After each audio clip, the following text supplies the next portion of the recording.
आप सभी को यीशु मसीह के नाम में जय मसीह। आज का पाठ मरकुस रचित सुसमाचार 10 अध्याय 17 से 31 पद तक लिया गया है। और इस पाठ में हम देखते हैं धनी युवक का यीशु मसीह संग भेंट। यहाँ एक ऐसा व्यक्ति था जो जवान था और बहुत ही धनी भी था, और इस युवक का चरित्र लुभाने वाला चरित्र था। बहुत ही अच्छा और भला जवान लड़का था। क्या सही है और क्या गलत, इस बीच का फासला गुजारने वाला युवक था। वह नम्र और साहसी था। और सबसे बड़ी बात वह है कि ये लड़का सभा घर का एक प्रमुख शासक भी था। तो आइए हम इस जवान पुरुष को देखें और इसकी मुलाकात जब यीशु मसीह के संग होता है तो यहाँ क्या जान पाता है और हम यहाँ से क्या सीख सकते हैं। इसके जीवन से हम क्या जान सकते हैं। धन संपत्ति होने के कारण यहाँ लोगों को कई एक बड़े बड़े अवसर देता है। यदि आपके पास धन हो तो आप कई एक काम कर सकते हैं। हालांकि कई बार धन संपत्ति समस्या भी लाती है और आपको संकट में भी डाल सकती है। कई बार तो धनी व्यक्ति को यीशु मसीह को ग्रहण करना भी मुश्किल हो जाता है। जो भी हो, यीशु धनी व्यक्ति हो या गरीब व्यक्ति, सभी को प्रेम करता है। मरकुस 10 का 21वां पद कहती है, यीशु ने उस पर दृष्टि करके उससे प्रेम किया। यीशु मसीह सभी से प्रेम करते हैं, चाहे वहां भला व्यक्ति हो या दुष्ट। यीशु मसीह डांट सकता है या ताड़ना दे सकता है, परंतु वह नफरत नहीं करता है। वह हमें प्रेम करते हैं। जब यह जरूरतमंद युवक यीशु से भेंट करता है तो वह यह जान पाता है कि उसके जीवन में कुछ घटी कमी है। यह धनी था, जवान था, शासक था, सुंदर चरित्र से भरा हुआ था, फिर इसका जीवन में खामियां थी। वह यीशु से पूछता है मत्ती 19:20 में, अब मुझे किस बात की घटी है। यीशु मसीह उससे कहते हैं लूका 18:22 में, यह सुन यीशु ने उससे कहा, तुम में अब भी एक बात की घटी है। अपना सब कुछ बेचकर कंगालों को बांट दो और तुझे स्वर्ग में धन मिलेगा, और आकर मेरे पीछे हो ले। यहाँ धनी युवक को एक चीज की कमी थी जो इसके पास नहीं था, और वह है उद्धारकर्ता और अनंत जीवन। शायद इस संसार में हमारे पास सब कुछ हो सकता है, यदि यीशु हमारे पास नहीं है तो हमारे पास कुछ भी नहीं है। जब यह जरूरतमंद युवक यीशु मसीह के पास आता है तो यह जान पाता है कि अच्छे व्यक्ति होने के कारण कोई भी परमेश्वर का बेटा नहीं बन जाता है। यह धनी युवक परमेश्वर पर विश्वास रखता था। वह परमेश्वर की व्यवस्थाओं पर विश्वास रखता था, और उन व्यवस्थाओं के नियमों को पालन करने के कारण उसके संबंध दूसरों से ठीक था। इसीलिए उसने हत्या, व्यभिचार, चोरी नहीं किया और न कभी झूठी गवाही दिया। उसने अपने माता पिता का आदर भी किया था और अपने पड़ोसी से अपने जैसे प्रेम रखता था।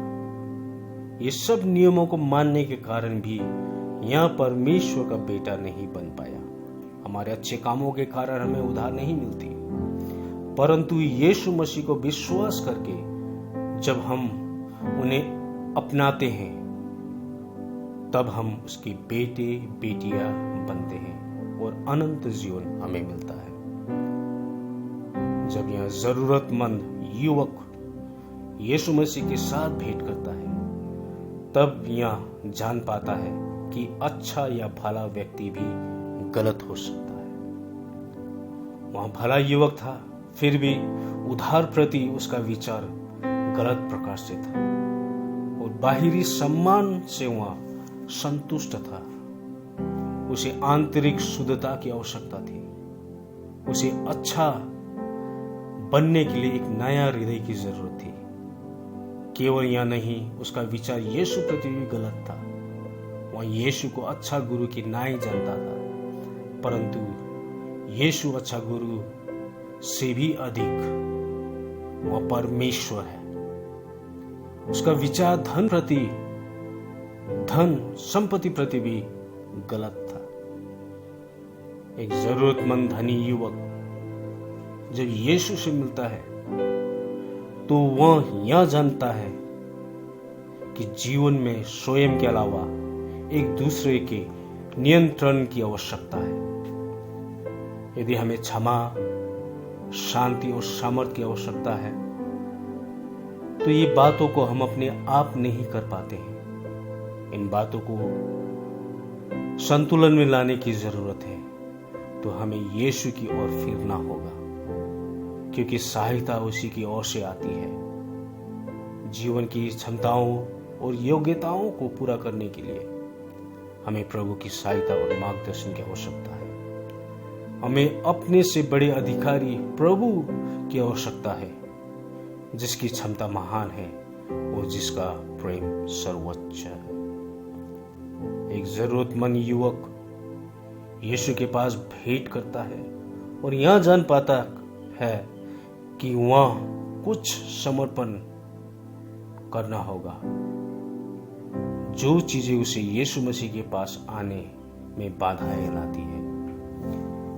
यदि यीशु मसीह के पास आने में धन संपत्ति बाधा लाती है तो हमें उसे छोड़ना होगा। यदि परिवार बाधाएं लाती है तो उन्हें भी समर्पण करना होगा। कई बार सांसारिक संबंध बाधाएं लाती है तो उसे भी यीशु के लिए छोड़ना होगा। यदि हम यीशु के पीछे चलना चाहते हैं तो हमें अपना जीवन पूरी तरह से समर्पण करना होगा। इस धनी जवान युवक और अनंत जीवन के बीच धन संपत्ति अड़ा हुआ था। आप और यीशु के बीच क्या खड़ा है, या आपको सोचना होगा जो आपको यीशु के पास आने से रोक रहा है।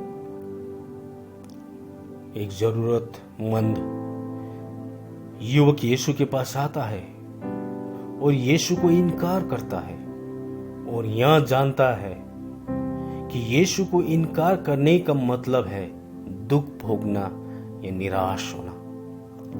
लूका 18:23 कहती है, वह यह सुनकर बहुत उदास हुआ क्योंकि वह बड़ा धनी था। जब यीशु ने कहा, अपना धन संपत्ति गरीबों में बांट दो और मेरे पीछे हो लो, यह निराश हो गया। उसके चेहरे में उदासी छा गई क्योंकि वह बहुत धनवान युवक था। यीशु की जगह पे उसने अपनी संपत्ति को चुना। अनंत जीवन के बदले उसने सांसारिक चीजों को चुना। कई एक बार हम भी ऐसा ही करते हैं, यीशु को छोड़ और सांसारिक चीजों को चुनते हैं। उन चीजों के लिए हम यीशु मसीह को इनकार कर देते हैं। यीशु मसीह को हासिल करने का अर्थ है सब कुछ हासिल करना। यीशु मसीह को खोने का मतलब है सब कुछ खो देना। पौलुस फिलिपियों की पत्री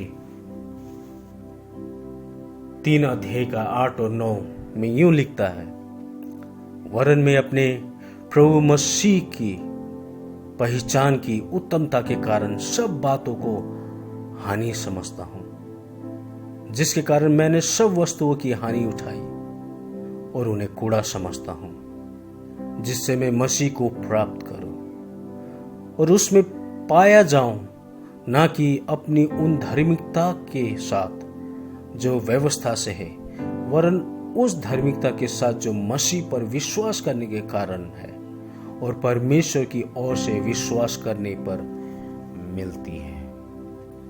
इसीलिए यीशु मसीह को आज ही अपना उद्धारकर्ता मानकर उस अनंत जीवन को ग्रहण करें जो यीशु अपनी बलिदान के कारण आपको उपहार की तौर में देता है।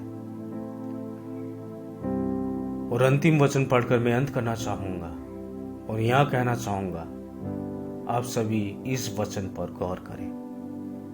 मत्ती रचित सुसमाचार 16:26 यूं कहती है, यदि मनुष्य सारा जगत को प्राप्त करे और अपने प्राण की हानि उठाए तो उसे क्या लाभ होगा, या मनुष्य अपने प्राण के बदले क्या देगा। आज इस प्रश्न का जवाब आप अपने को दे सकते हैं। प्रभु हमें इस पाठ वचन में आशीषित करें। आमीन।